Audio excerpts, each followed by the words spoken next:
आप जो ये मामूली पेंसिल इस्तेमाल करते हो, इसे बनाने में कंपनी वालों के पसीने छूट जाते हैं। और आप ये जो क्रेयॉन्स यूज करते हो इन्हें बनाने के लिए, ऐसा क्या एक सीक्रेट पाउडर डाला जाता है जिसे जानकर आप इन्हें छूने के लिए भी 2 बार सोचोगे? और कैसे कार के ये जो सीट बेल्ट हमारी जान बचाता है, इसी सीट बेल्ट ने कई लोगों की जान भी ली है। और आखिर ये लोग इन लकड़ियों पर क्यों चल रहे हैं, और कैसे ये छोटी सी पेन आपकी जान भी ले सकती है, जानेंगे ऐसे और भी मजेदार फैक्ट्स इस वीडियो में। तो वीडियो को बिल्कुल भी स्किप मत करना। तो चलिए वीडियो स्टार्ट करते हैं। Fact number 12। कभी न कभी ऐसा जरूर हुआ होगा कि जब आप बारिश में फंस गए हो और आपके पास अम्ब्रेला न हो, तब आपको छाते की असली कीमत समझ आई होगी। लेकिन क्या आपने कभी सोचा है कि छाता आखिर बनता कैसे है?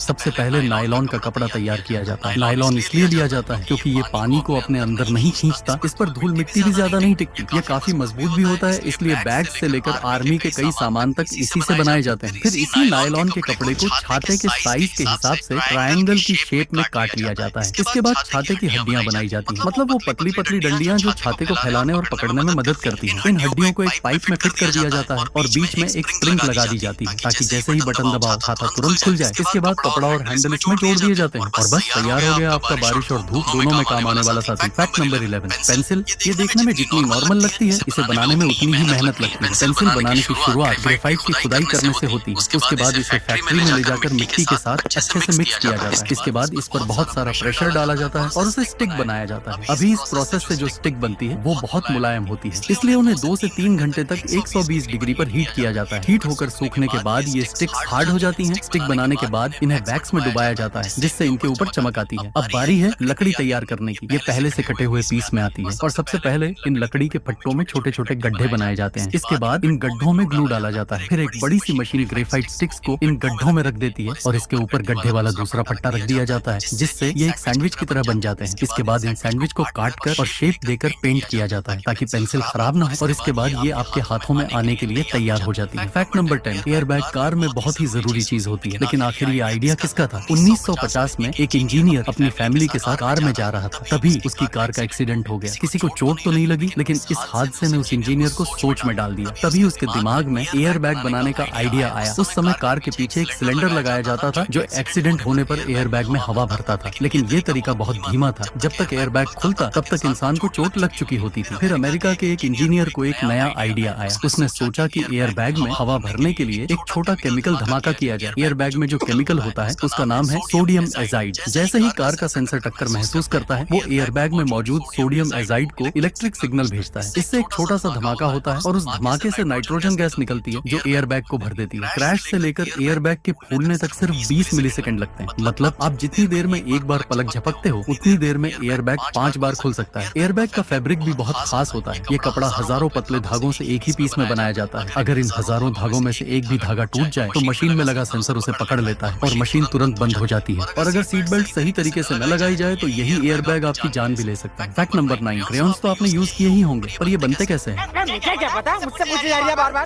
क्रेयॉन्स को अलग अलग टाइप की वैक्सेस से मिलाकर बनाया जाता है, लेकिन सबसे ज्यादा पैराफिन का यूज किया जाता है क्योंकि ये आसानी से अवेलेबल है और सस्ती है। पैराफिन को पेट्रोलियम से निकाला जाता है। ये वैक्स खास इसलिए भी है क्योंकि ये पेपर पर आसानी से चल जाती है। फिर इसमें एक सीक्रेट पाउडर मिलाया जाता है जिससे क्रेयॉन्स को मजबूती मिलती है। वैक्स को गर्म किया जाता है और वैक्स 62 डिग्री सेल्सियस पर ही मेल्ट होना शुरू हो जाती है। एक मिक्सर में सारे केमिकल और कलर भी डाल दिए जाते हैं। फिर वैक्स को टेरी नाम की मशीन में डाला जाता है जिसमें क्रेयॉन्स की शेप बनी हुई होती है। बाकी बची हुई वैक्स को एक ब्लेड की हेल्प से हटा दिया जाता है। ये मशीन एक बार में 2000 क्रेयॉन्स बनाती है। ये मशीनें क्रेयॉन्स को कन्वेयर बेल्ट पर निकाल देती हैं, जो क्रेयॉन्स को लेबलिंग मशीन पर ले जाती हैं। वहाँ इन क्रेयॉन्स को लेबल लगाकर छोटे बच्चों की जिंदगी में रंग भरने के लिए फैक्ट्री से निकाल दिया जाता है। Fact number 8। Screw drivers. ये तो कई विलन का पसंदीदा हथियार होते हैं, लेकिन ये बनते कैसे हैं? सबसे पहले एक मोटी स्टील वायर ली जाती है और इसे स्क्रू ड्राइवर की मोटाई के हिसाब से काट दिया जाता है। फिर एक मशीन इसका हेड बनाती है जो एकदम स्टार जैसा दिखता है। दूसरी तरफ इसे हाइड्रोलिक से दबाया जाता है जिससे वो हिस्सा बिल्कुल फ्लैट हो जाता है। अब इसे मजबूत बनाने की बारी आती है। इसके लिए इसे पूरे 12 घंटे तक करीब 732 डिग्री सेल्सियस पर गर्म किया जाता है। उसके बाद इस पर एक प्रोटेक्टिव कोटिंग चढ़ाई जाती है ताकि यह सालों तक आसानी से काम करे। फिर इसकी पकड़ यानी हैंडल बनाया जाता है जो सेल्यूलोज एक्सट्रैक्ट से तैयार किया जाता है और बस इसी तरह आपका स्क्रू ड्राइवर तैयार हो जाता है। Fact number 7। ये है दुनिया की सबसे लंबी कार। इसका साइज लगभग लगभग एक ब्लू व्हेल जितना है। ये कार इतनी लंबी है कि इसके अंदर स्विमिंग करने के लिए एक पूरा स्विमिंग पूल बना है और ऊपर हेलीकॉप्टर लैंड करने के लिए हेलीपैड भी दिया गया है। इसके दोनों तरफ कुल 24 व्हील्स लगे हैं, मतलब एक साइड में 12 व्हील्स। और अंदर से ये कार इतनी लग्जरियस है कि इसे देखकर कोई भी हैरान रह जाए। इस कार का नाम है द अमेरिकन ड्रीम कार। आप में से कौन इसे अफोर्ड कर सकता है? कमेंट में बताना मत भूलना। फैक्ट नंबर 6, आखिर ये लोग इन ऊंची लकड़ियों पर क्यों चलते हैं? ये हैं बुर्नर ट्राइब के लोग जो इथियोपिया के ओमो वैली में रहते हैं। ये इनकी पूरी जिंदगी गाय और बकरियों के साथ ही गुजारते हैं और इन्हें ही अपनी सबसे बड़ी दौलत और इज्जत मानते हैं। पुराने समय में जब ये अपने जानवरों को चराने ले जाते थे तो रास्ते में दलदल, सांप और खतरनाक जानवर मिल जाते थे। उनसे बचने का सबसे आसान तरीका था इन लंबी लकड़ियों पर चलना। लेकिन आज ये सिर्फ जरूरत नहीं बल्कि इनकी पहचान बन चुका है। इनकी लकड़ियाँ 2 मीटर से भी लंबी होती हैं और मजे की बात ये है कि यहाँ कोई उम्र नहीं देखी जाती। छोटे बच्चे हों या बड़े, हर किसी को बचपन से ही इन लकड़ियों पर चलना सिखाया जाता है। फैक्ट नंबर 5, चाइना वालों ने एक ऐसा डस्टबिन बनाया है जो कचरे को दौड़कर कैच करता है। मतलब कि आप चाहे कहीं भी कचरा फेंको, ये डस्टबिन उसे दौड़कर कैच कर लेगा। इस डस्टबिन के काम करने का तरीका थोड़ा कैजुअल है क्योंकि इसके लिए इन्होंने एक कैमरा दीवार पर और एक कैमरा डस्टबिन में फिट किया है। और जैसे ही तुम एक स्पेसिफिक रेडियस के अंदर कहीं भी कचरा फेंकोगे तो ये डस्टबिन उस कचरे को दौड़कर कैच कर लेगा। और ये डस्टबिन अंधेरे में भी चल सकता है क्योंकि इन्होंने अपने फ्लोर पर स्ट्रिप लाइट्स लगा रखी हैं और डस्टबिन के नीचे देखने के लिए उस पर एक कैमरा फिट किया है जिससे ये कैमरा इन लाइट्स को ट्रैक करके अंधेरे में भी चल सकता है। भाई ये वाला डस्टबिन मुझे भी चाहिए क्योंकि आई लव।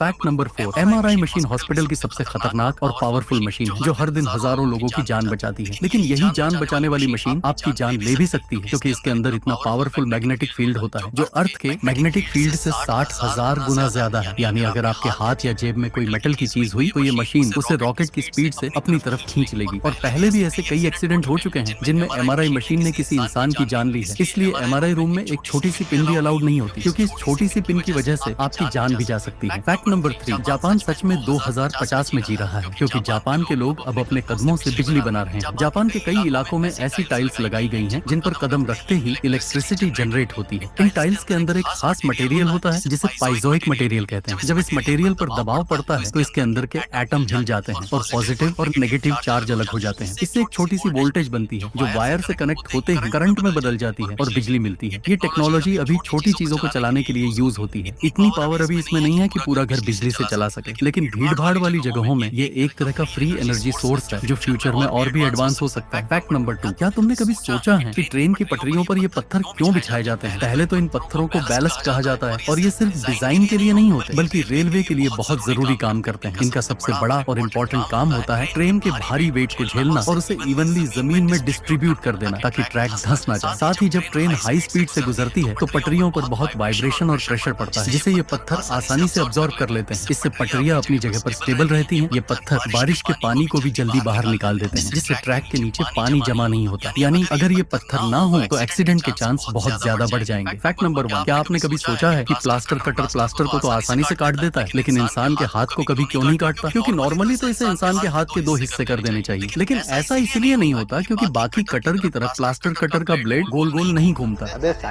अब गाली देने से पहले मेरी पूरी बात सुन लो। प्लास्टर कटर का ब्लेड गोल नहीं घूमता बल्कि तेजी से वाइब्रेट करता है। इसी वजह से इस प्लास्टर कटर को गुब्बारे जैसी सेंसिटिव चीज पर चलाने से भी गुब्बारा नहीं फटता। और अगर आप इसे इंसान की खाल पर चलाते हो तो खाल इसके साथ साथ वाइब्रेट करेगी और बिल्कुल भी नहीं कटेगी। आज के लिए बस इतना ही। अगर आपको वीडियो पसंद आई तो वीडियो को लाइक करें और चैनल को सब्सक्राइब करें। मैं मिलता हूँ आपसे किसी और इंटरेस्टिंग वीडियो के साथ। तब तक के लिए बाय।